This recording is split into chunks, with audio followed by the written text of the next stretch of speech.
Bismillahirrahmanirrahim. Assalamualaikum warahmatullahi wabarakatuh. Welcome to English class. So today we are going to study about parts of speech.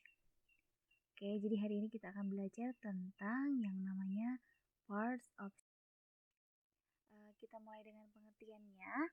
Pengertian part of speech sebenarnya mengacu pada kata-kata yang menyusun sebuah kalimat. Dalam bahasa Inggris, sebuah kalimat bisa dinyatakan utuh jika mengandung minimal noun dan verb. Kemudian ada juga yang mengatakan bahwa part of speech itu merupakan istilah yang digunakan dalam bahasa Inggris untuk 9 kategori utama dalam pengelompokan kata menurut fungsinya dalam kalimat. Nah,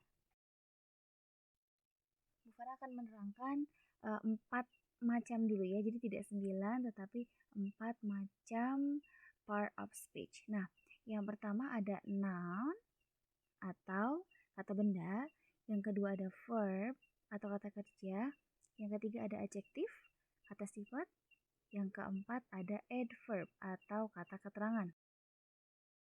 Oke, kita mulai noun. Noun itu adalah kata benda. Mungkin kalian sudah pernah belajar di SMP. Apa itu noun? Noun itu kata benda ya, simpelnya. Kata benda itu merupakan suatu kata yang menunjukkan benda, nama orang, tempat, binatang, maupun tumbuhan, baik yang bisa dilihat maupun tidak bisa dilihat. Nah, kata benda ini juga digunakan untuk menamai suatu benda, baik abstrak maupun konkret. Oke, kita cek dulu. Nah, di sini ada contoh-contoh dari noun atau kata benda. Misalnya ada di kitchen utensils, ada spoon, knife, whisk, spatula, pot, pen. Jadi ini adalah contoh-contoh kata benda ya, benda mati. Kemudian yang di sampingnya, kalau dalam bahasa Inggris, binatang-binatang itu masuk ke dalam noun ya. Jadi noun dalam bahasa Inggris bukan hanya kata benda mati saja, tetapi juga binatang-binatang itu termasuk ke dalam noun. Kemudian profession atau profesi dan juga jobs, pekerjaan itu merupakan kata benda kalau di dalam bahasa Inggris. Misalnya accountant, architect, astronomer, author, baker, butcher. Nah, ini adalah profesi-profesi. Jadi, nama-nama profesi atau macam-macam profesi termasuk dalam kata benda. Begitupun dengan benda-benda yang ada di bedroom ya. Ini jelas benda mati. Ada air conditioner, kemudian bed, lamp, clock, pillow. Ini adalah kata benda. Jadi kata noun itu adalah kata benda. Contohnya ya benda-benda mati, kemudian binatang, profesi, itu termasuk noun. Selanjutnya ada verb. Nah, ini adalah kata yang menyatakan suatu aktivitas atau kondisi. Secara singkat, verb itu adalah kata kerja. Kalau noun tadi adalah kata benda, verb itu kata kerja yang wajib ada dalam suatu kalimat untuk menunjukkan apa yang objek lakukan atau apa subjek itu sendiri. Verb itu kata kerja. Di sini contohnya. Walk, run, laugh, crawl, cry. Ini adalah kata kerja ya yang membutuhkan movement atau pergerakan, aktivitas ya. Ini ada whisk, peel, slice, grate. Itu kan aktivitas atau kata kerja di mana kita memerlukan movement atau pergerakan. Kemudian yang ketiga ada adjektif. Adjektif itu kata sifat ya, atau kata yang menerangkan nomina, kata benda tadi ya, noun, maupun promina. Itu nanti akan dijelaskan di bab selanjutnya. Jadi singkatnya adjektif itu kata sifat. Apa aja contoh kata sifat? Contoh dari kata sifat itu adalah misalnya strong, kuat. Kuat itu termasuk kata sifat. Gimana sifat orang tersebut? Oh, orang tersebut itu kuat. Weak, lemah ya. Slow, fast, itu contoh-contoh dari kata sifat.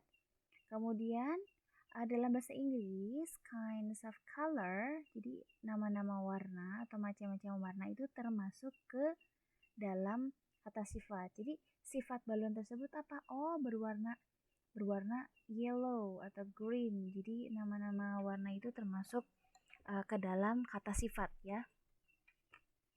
Ini tentu young, old ya, muda, tua, thin, fat, kurus, gemuk, small, big, tall, short, beautiful, ugly. Nah, ini semuanya adalah kata sifat. Di mana kata sifat itu biasanya menyertai kata benda. Misalnya, kakek itu tua. Nah, kakek itu kan sebagai kata benda.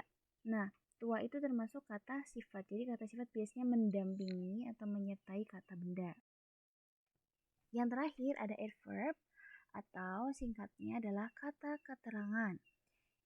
Suatu kata yang digunakan untuk menjelaskan adjektif atau kata sifat, verb atau kata kerja, dan adverb itu sendiri atau kata keterangan. Nah, di sini ada dua macam adverb atau kata keterangan. Yang pertama ada adverbs of time, yang kedua ada adverbs of place. Adverbs of time berarti kata keterangan waktu ya, kata keterangan waktu misalnya always, selalu, immediately, langsung ya. Kata keterangan waktu. Seberapa sering sih kamu berenang? Oh, saya selalu berenang setiap hari Minggu.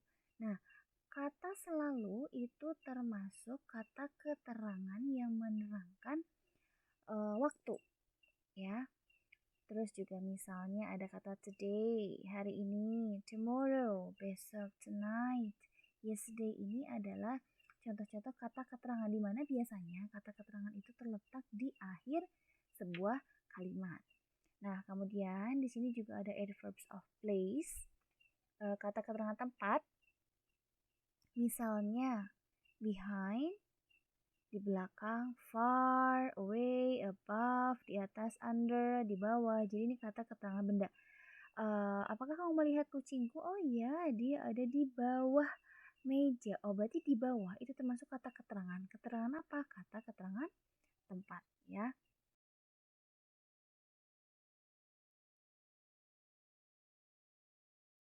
Di sini bagaimana penggunaan noun, verb, adjective, dan adverb apabila sudah dalam bentuk kalimat.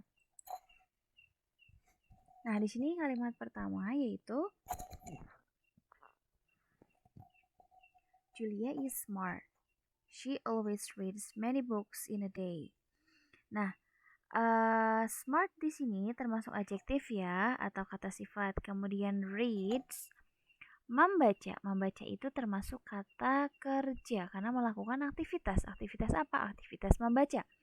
Kemudian books. Books di sini jelas buku-buku ya. Buku itu termasuk noun atau kata benda.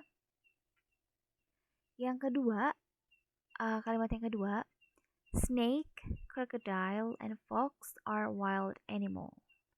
Nah, di sini ada kata wild. Wild itu buas ya. Nah, buas kemudian lawannya itu jinak. Nah, buas, jinak itu termasuk kata sifat. Animal termasuk kata benda.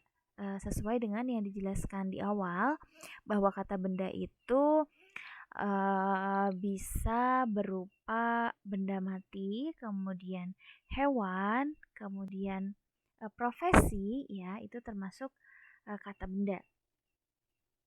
Nah, di sini di kalimat terakhir ada kalimat yang berbunyi we learn English every Monday at school. Nah, ini kalimat sempurna ya, karena kalimat sempurna itu terdiri dari SPOK, subjek, predikat, objek, kata keterangan. Di sini we sebagai subjek, learn sebagai predikat atau dalam bahasa Inggris disebut verb, kata kerja ya. Kemudian English di sini sebagai objek, every Monday sebagai adverbs, jelasnya adverbs of time atau kata keterangan waktu. Sedangkan at school adalah kata keterangan tempat atau adverb of place.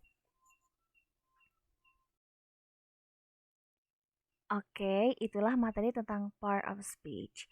Nah, bagi kalian yang masih belum paham, kalian bisa tanya teman atau tanya Miss Farah, dan juga kalian bisa mencari sumber lain, baik itu buku maupun internet. Oke, see you. Wassalamualaikum warahmatullahi wabarakatuh.